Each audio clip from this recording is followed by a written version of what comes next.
Hello, ನಮಸ್ತೆ ಎಲ್ರಿಗೂ. ಎಲ್ಲ ಹೇಗಿದ್ದೀರಾ? ಚೆನ್ನಾಗಿದ್ದೀರಾ ಅನ್ಕೋತೀನಿ. ನಾನು ಚೆನ್ನಾಗಿದ್ದೀನಿ. ನಾನು ನಿಮ್ಮ ವೀಣಾ ಸುರೇಶ್.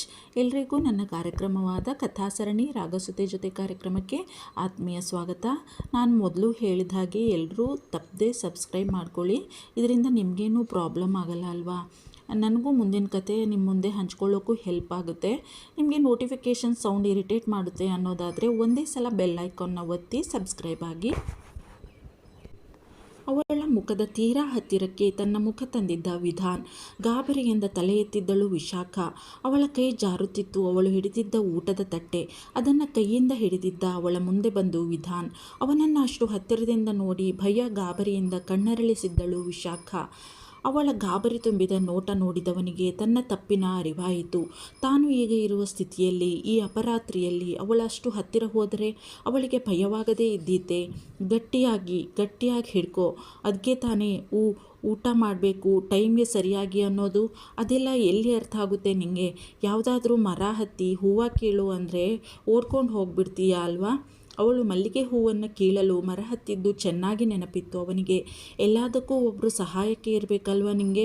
ಜೋರಾಗಿ ಗದರಿದವನು, ನಿನ್ನ ಸಂಭಾಳಿಸೋದೇ ಒಂದು ಕೆಲಸ ಆಗಿಬಿಟ್ಟಿದೆ ನನಗೆ. ಸಣ್ಣದಾಗಿ ಗೊಣಗಿದ. ಅವನನ್ನೇ ಬಿಟ್ಟ ಕಣ್ಣು ಬಿಟ್ಟಂತೆ ನೋಡುತ್ತಲೇ ಇದ್ದಳು ವಿಶಾಖ. ಅವಳು ಮೊದಲೇ ಬಾಯಿ ಬಿಡುವವಳಲ್ಲ.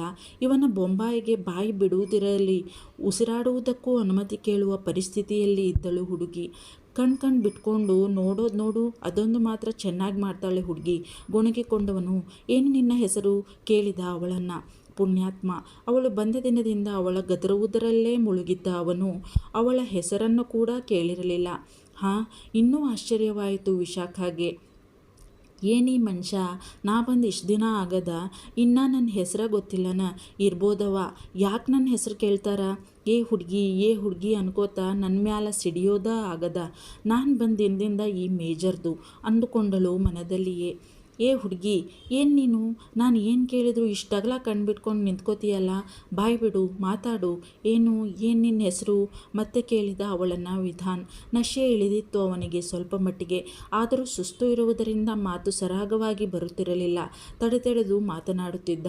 ನನ್ನ ಹೆಸರು ವಿಶಾಖ ರೇ ಸರ್ ಎಂದಳು ಸಣ್ಣ ದನಿಯಲ್ಲಿ ನಿಧಾನವಾಗಿ.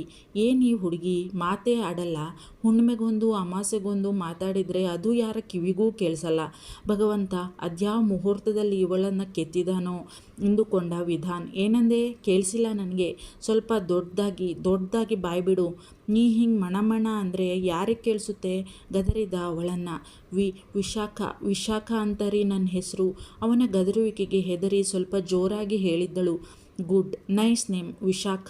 ಅದೆಷ್ಟು ಹೊತ್ತು ನೆನಪಿನಲ್ಲಿರುತ್ತೋ ಪುಣ್ಯಾತ್ಮನಿಗೆ ದೇವರೇ ಬಲ್ಲ.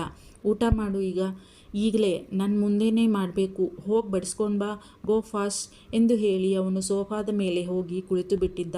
ತಾನು ಹೋದ ಮೇಲೆ ಹುಡುಗಿ ಊಟ ಮಾಡದೇ ಇದ್ದರೆ ಅದು ಅವನ ಚಿಂತೆ. ಓಡಿದಳು ಅಡುಗೆ ಮನೆಯ ಕಡೆಗೆ. ಯವ್ವ, ಏನೀ ಮನುಷ್ಯ ಹಿಂಗಾಡ್ತಾರಲ್ಲ ಈ ಅರ್ಧರಾತ್ರಿನಾಗ. ಇವ್ರ ರಗಳಿ. ನಾನು ತಿಂದರ ತಿನ್ನಲಿ, ಬಿಟ್ಟರ ಬಿಡಲಿ. ಏನಾತವ ಈ ಮೇಜರ್ಗ ಅಂತೀನಿ. ಒಟ್ಟ ನನಗೆ ಗದರ್ಬೇಕು ಈ ಮನುಷ್ಯಾಗ ಅಷ್ಟ. ಅದಕ್ಕೆ ಏನಾರ ಕಾರಣ ಅವರ ಹುಡ್ಕೋತಾರ. ಸಾಕು ಇವ್ರ ಸಾವಾಸ. ಗೊಣಗುತ್ತಲೇ ಒಂದು ತಟ್ಟೆಯಲ್ಲಿ ಅದೇ ಮಿಕ್ಕಿದ್ದ ಚಿತ್ರಾನ್ನ ಬಡಿಸಿಕೊಂಡು ಬಂದಿದ್ದಳು ವಿಶಾಖ. ವಿಧಾನ್ ಒಳಗಿರೋ ಅಲ್ಪ ಸ್ವಲ್ಪ ಪರಮಾತ್ಮನ ಪ್ರತಾಪವೋ ಅಥವಾ ಸುಸ್ತಾಗಿದ್ದರಿಂದಲೋ ಏನೋ ಅಲ್ಲಿಯೇ ಮಲಗಿಬಿಟ್ಟಿದ್ದ. ಸೋಫಾಗೆ ಒರಗಿ ಹೊರಗೆ ಬಂದು ಅವನ ಮುಖವನ್ನೇ ದಿಟ್ಟಿಸಿದಳು. ಪ್ರಶಾಂತ ಮುಖಭಾವ, ಮುಗ್ಧ ಮುಖ. ಸುಸ್ತಾಗಿದ್ದರಿಂದಲೋ ಏನೋ ಅವನ ಕುರುಚಲು ಗಡ್ಡದ ಮಧ್ಯ ಕಾಣುತ್ತಿದ್ದ ಅವನ ಬೆಳ್ಳಗಿನ ಮುಖ ಕೆಂಪಡರಿತ್ತು. ಹಣೆಯ ತುಂಬೆಲ್ಲ ಹರಡಿತ್ತು ಅವನ ಸೊಂಪಾದ ಕೂದಲು. ವಿಶಾಲವಾದ ಕಣ್ಣು ಅವನದು, ತೀಕ್ಷ್ಣವಾದ ಕಂಗಳು.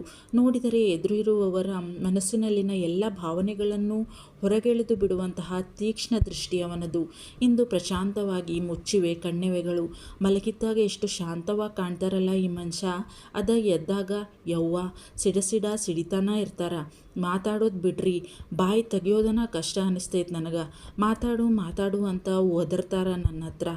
ಹಿಂಗವ ಮಾತಾಡೋದು ಯೋಚಿಸುತ್ತಾ ಅಲ್ಲಿಯೇ ಇದ್ದ ಒಂದು ಕುರ್ಚಿಯಲ್ಲಿ ಕುಳಿತಳು ವಿಶಾಖ.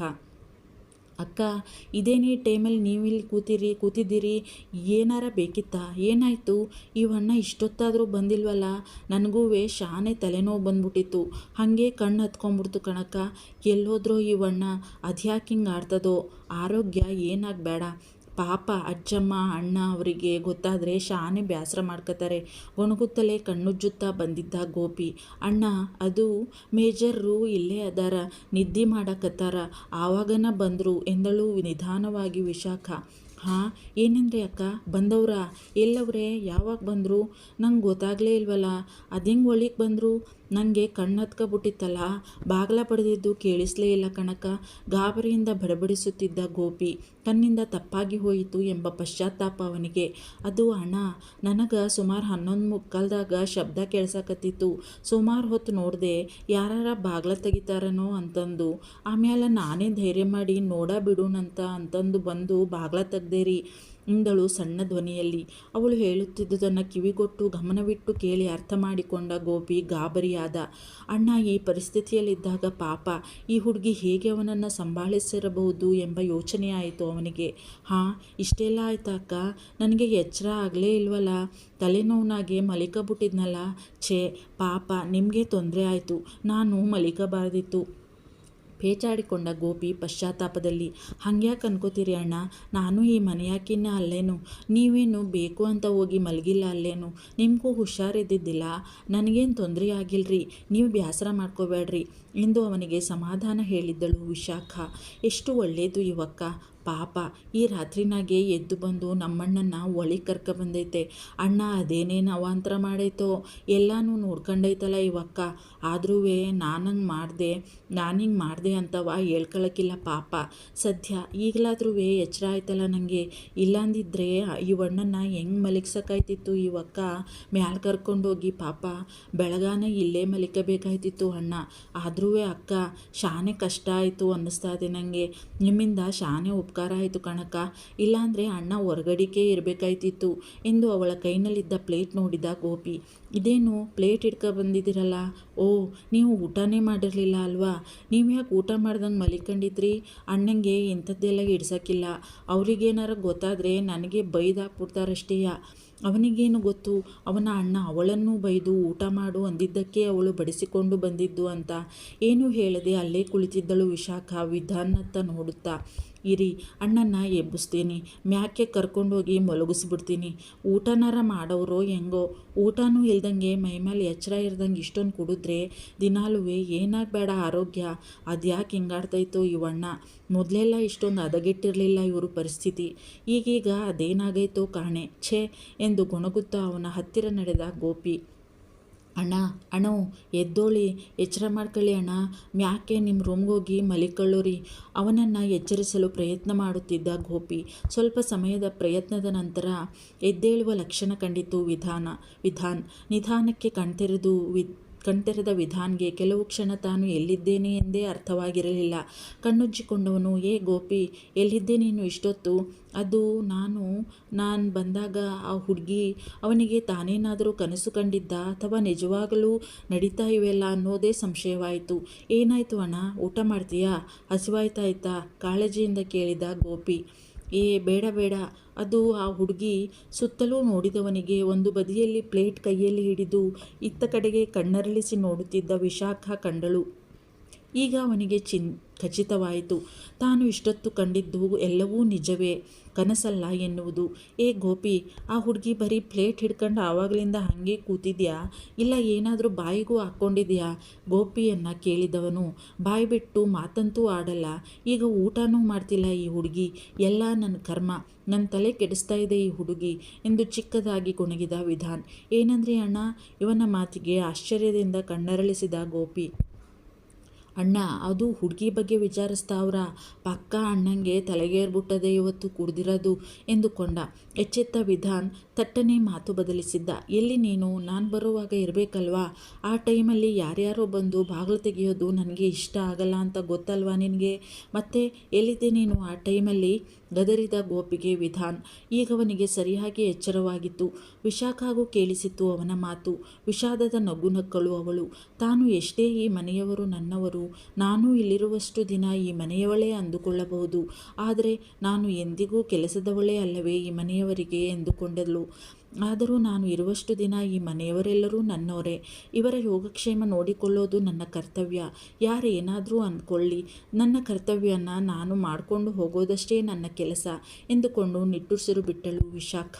ತನ್ನ ಒಂದು ಮಾತು ಒಂದು ಪುಟ್ಟ ಹೃದಯಕ್ಕೆ ಎಷ್ಟು ನೋವು ಮಾಡಿರಬಹುದು ಎಂದು ಅಂದಾಜಿರಲಿಲ್ಲ ವಿಧಾನ್ಗೆ ಆ ಕ್ಷಣ. ನೋಡು ಗೋಪಿ, ಹೇಳು ಆ ಹುಡುಗಿಗೆ, ಹೀಗೆಲ್ಲ ಊಟ ತಿಂಡಿ ಬಿಟ್ಟು ನಮ್ಮನೆಯಲ್ಲಿ ದುಡಿಯೋದು ಇಷ್ಟ ಆಗಲ್ಲ ನನಗೆ. ನಾಳೆ ಏನಾದರೂ ಹೆಚ್ಚು ಕಡಿಮೆ ಆದರೆ ನಮ್ಮ ತಲೆಗೆ ಬರಲ್ವಾ? ಹಾಂ, ಹಾಗೆ ಇದನ್ನು ಹೇಳ್ಬಿಡು. ಏನೇ ಆಗಲಿ ತಲೆ ಮೇಲೆ ತಲೆ ಹೋದರೂ ರಾತ್ರಿ ಟೈಮಲ್ಲಿ ಹೊರಗೆ ಬಂದು ಬಾಗಿಲು ತೆಗಿಬಾರ್ದು ಅಂತ. ಅವನಿಗೆ ತನ್ನದೇ ಭಯ, ಬೇರ್ಯಾರದೂ ಅಲ್ಲ.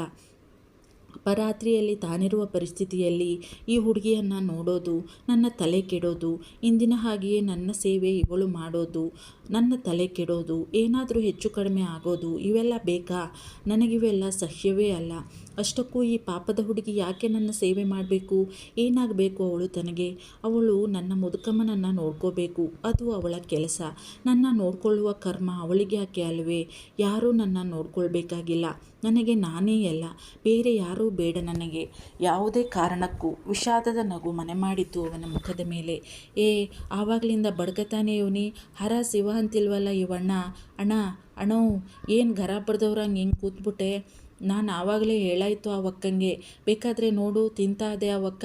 ನಡಿ ಮ್ಯಾಕೆ ಬಿಟ್ಬಿಟ್ಟು ಬರ್ತೀನಿ. ಶಾನೆ ಟೇಮ್ ಆಗದೆ, ಇನ್ನೇನು ಸ್ವಲ್ಪ ಹೊತ್ನಾಗೆ ಬೆಳಗಾಗೇ ಬಿಡ್ತದೆ, ಮಲಿಕಲಕ್ಕಿಲ್ವಾ ಎಂದ ಗೋಪಿ. ಭಾರವಾದ ನಿಟ್ಟುಸಿರಿಟ್ಟ ವಿಧಾನ್. ನನ್ನಿಂದ ಈ ಹುಡುಗಿಗೂ ಕಷ್ಟ, ನಿದ್ದೆ ಇಲ್ಲ ಪಾಪ ಎನ್ನಿಸಿತು ಒಂದು ಕ್ಷಣ. ತಲೆ ಕೊಡವಿದ. ನಡಿ ಗೋಪಿ ಎಂದು ಅವನ ಹೆಗಲು ಬಳಸಿ ನಡೆಯತೊಡಗಿದ ವಿಧಾನ್. ಹೋಗುವಾಗ ಒಮ್ಮೆ ಅವಳ ಕಡೆ ದೀರ್ಘವಾಗಿ ನೋಡಿದ. ಅವನನ್ನೇ ನೋಡುತ್ತಿದ್ದವು ಅವಳ ಅರಳು ಕಂಗಳು. ತಲೆ ಒದರಿ ಮೆಟ್ಟಿಲು ಹತ್ತತೊಡಗಿದ್ದ ವಿಧಾನ್. ಮಳೆಗಾಲದ ಸುಂದರ ಮುಂಜಾವು. ಮೊದಲೇ ಮಲೆನಾಡು ಅದು. ವಿರಾಜಪೇಟೆ. ಚುಮು ಚಳಿ, ತುಂತುರು ಮಳೆ. ಸುತ್ತಲೂ ಮಂಜು ಮುಸುಕಿದಂತೆ ಕಾಣುತ್ತಿದ್ದ ಅತ್ಯಂತ ನಯನ ಮನೋಹರ ದೃಶ್ಯ. ಸುತ್ತಲೂ ಹಸಿರನ್ನೇ ಹಾಸಿ ಹೊದ್ದುಕೊಂಡಂತೆ ಕಂಗೊಳಿಸುತ್ತಿದ್ದಾಳೆ ಪ್ರಕೃತಿ ಮಾತೆ ಮರೆತು ಹೋಗುವಂತಾಗಿತ್ತು ಅವಳಿಗೆ. ವಿಶಾಖ ಇಂತಹ ಸುಂದರ ದೃಶ್ಯವನ್ನು ತನ್ನ ಜೀವಮಾನದಲ್ಲೇ ನೋಡಿದವಳಲ್ಲ. ನಸುಕಿನಲ್ಲಿಯೇ ಎದ್ದು ಬಂದು ಬಾಗಿಲು ತೆರೆದಿದ್ದಳು ಅವಳು. ಹೊರಗಿನ ವಾತಾವರಣ ಅವಳನ್ನು ಅತಿಯಾಗಿ ಸೆಳೆದು ಬಿಟ್ಟಿತ್ತು. ಬಿಟ್ಟ ಕಣ್ಣು ಬಿಟ್ಟಂತೆ ನೋಡುತ್ತಾ ನಿಂತು ಬಿಟ್ಟಿತ್ತು ಹುಡುಗಿ. ಎಚ್ಚೆತ್ತ ವಿಶಾಖ. ನಾನು ಹಿಂಗ ನಿಂತ್ರ ನನ್ನನ್ನು ಮರೆತು ಬಿಡ್ತೇನೆ. ಎಷ್ಟು ಚಂದ ಅದ ಅಲ್ಲ ಇಲ್ಲಿನ ವಾತಾವರಣ. ಮುಂದೆ ಹೋಗಿ ನೀರು ತಂದು ಬಾಗ್ಲ ತೊಳೆದು ರಂಗೋಲಿ ಹಾಕೇನಿ. ಯಾರಾರ ಏನಾರ ಅನ್ಕೋತಾರೇನೋ? ಏನು ಅನ್ಕೋತಾರ? ನಾನು ಈ ಮನೆಯಾಕಿನ ಅಲ್ಲೇನು ಯೋಚಿಸಿದವಳು ಒಳ ನಡೆದಿದ್ದಳು ಹುಡುಗಿ. ಬಾಗಿಲಿಗೆ ನೀರು ತಂದು ಹಾಕಿದ್ದಳು. ದೇವರ ಮನೆಯಲ್ಲಿ ಇದ್ದ ರಂಗೋಲಿ ತಟ್ಟೆ ತಂದು ಚಂದದ ಚಿತ್ತಾರ ಬಿಡಿಸಿದ್ದಳು ಬಾಗಿಲ ಮುಂದೆ. ಮತ್ತೆ ಒಳೆ ಹೋಗಲು ಮನಸ್ಸಾಗಲಿಲ್ಲ ಅವಳಿಗೆ. ಅಲ್ಲೇ ನಿಂತಿರಲು ಮನಸ್ಸಾಗಲಿಲ್ಲ ವಿಶಾಖಗೆ. ತುಂತುರು ಮಳೆಗೆ ಮೈಯೊಡ್ಡುವ ಬಯಕೆಯಾಯಿತು ಅವಳಿಗೆ. ನಿಧಾನವಾಗಿ ಮನೆಯ ಗೇಟಿನ ಕಡೆ ನಡೆಯತೊಡಗಿದಳು. ಎರಡೂ ಕೈಯನ್ನಾಗಲಿಸಿ ಸುರಿಯುವ ಸೋನೆ ಮಳೆಗೆ ಮುಖ ಒಡ್ಡಿ ನಿಂತಲ್ಲೇ ಸುತ್ತಲೂ ತಿರುಗುತ್ತಾ ಆನಂದಿಸುತ್ತಿದ್ದಳು ವಿಶಾಖ. ಗೇಟಿನ ಹೊರಗೆ ಆಗತಾನೇ ವಾಕ್ ಮುಗಿಸಿ ಬಂದಿದ್ದ 4 ಜೊತೆ ಕಂಗಳು ಈ ದೃಶ್ಯ ನೋಡಿ ಕಣ್ಣು ಕೂಡ ಮೆಟುಕಿಸಲು ಮನಸ್ಸು ಬರದೆ ನಿಂತು ಬಿಟ್ಟಿದ್ದವು. ಒಬ್ಬ ವಿಧಾನ್, ಇನ್ನೊಬ್ಬ ಅವನ ಗೆಳೆಯ ಪವನ್ ವಿಧಾನ್ ಜೊತೆ ಅವನ ಮನೆಗೆ ಹೋಗಿ ಅಜ್ಜಮ್ಮನ ಜೊತೆ ಮಾತನಾಡಿ ಬರಬೇಕು ಎಂದುಕೊಂಡು ಇಂದು ಅವನ ಜೊತೆ ವಾಕ್ಗೆ ಬಂದಿದ್ದ. ಅವನಿಗೆ ಆಶ್ಚರ್ಯವೋ ಆಶ್ಚರ್ಯ. ವಿಧಾನ್ ಮನೆಯಲ್ಲಿ ಹುಡುಗಿ ಯಾರಿರಬಹುದು ಇವಳು? ಅವಳನ್ನು ನೋಡಿ ಅವಳಿಂದ ಕಣ್ಣು ಕೀಳಲು ಮನಸ್ಸು ಬರಲಿಲ್ಲ ಪವನ್ಗೆ. ಆದರೂ ಬಲವಂತದಿಂದ ಅವಳ ಮೇಲಿಂದ ಕಣ್ಣು ತೆಗೆದವನು ವಿಧಾನ್ನ ಮುಖವನ್ನು ಪ್ರಶ್ನಾರ್ಥಕವಾಗಿ ನೋಡಿದ್ದ. ಯಾರು ಈ ಹುಡುಗಿ ಎನ್ನುವಂತೆ. ಅವನು ಇವನನ್ನು ನೋಡುವ ಸ್ಥಿತಿಯಲ್ಲಿ ಇದ್ದರೆ ತಾನೇ. ತನ್ಮಯನಾಗಿ ಅವಳನ್ನೇ ನೋಡುತ್ತಾ ಬಾಕಿಯಾಗಿ ಬಿಟ್ಟಿದ್ದ ವಿಧಾನ್. ಆದರೆ ಅವನ ಮುಖದ ಭಾವನೆ ಪವನ್ಗೆ ಅರ್ಥವಾಗಿರಲಿಲ್ಲ. ಅವನ ನೋಟವನ್ನೇ ಅನುಸರಿಸಿದ್ದ ಪವನ್ಗೆ ಮತ್ತೆ ಅಲ್ಲಿಂದ ಕಣ್ತೆಗೆಯಲು ಮನಸ್ಸಾಗಲಿಲ್ಲ. ಎಚ್ಚೆತ್ತ ವಿಧಾನ್ ಪವನ್ ಕಡೆ ನೋಡಿದ.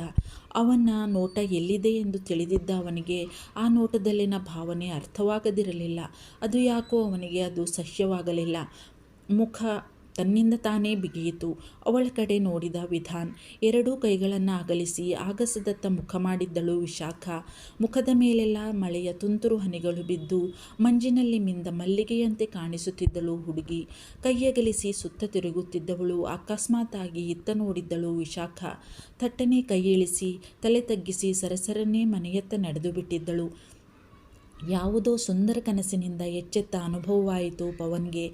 ವಿಧಾನ್ಗೆ ಅವಳು ಒಳನಡೆದಿದ್ದು ಸಮಾಧಾನ ತಂದಿತ್ತು. ಯಾಕೆ ಅವನಿಗೂ ತಿಳಿದಿಲ್ಲ. ಎಚ್ಚೆತ್ತ ಪವನ್ ಗೆಳೆಯನಲ್ಲಿ ಏನೂ ವಿಚಾರಿಸಲು ಹೋಗಲಿಲ್ಲ. ಗೊತ್ತು ಅವನಿಗೆ, ವಿಧಾನ್ ಹೇಳುವಂತಿದ್ದರೆ ಮೊದಲೇ ಹೇಳುತ್ತಿದ್ದ. ಹೇಳಲಿಲ್ಲ ಅಂದರೆ ಅವನಿಗೆ ಹೇಳುವ ಮನಸ್ಸಿಲ್ಲ ಎಂದರ್ಥ. ನಾನ್ಯಾಕೆ ಕೆದಕಿ ಕೇಳೋದು ಎಂದುಕೊಂಡು ಸುಮ್ಮನಾದ ಪವನ್.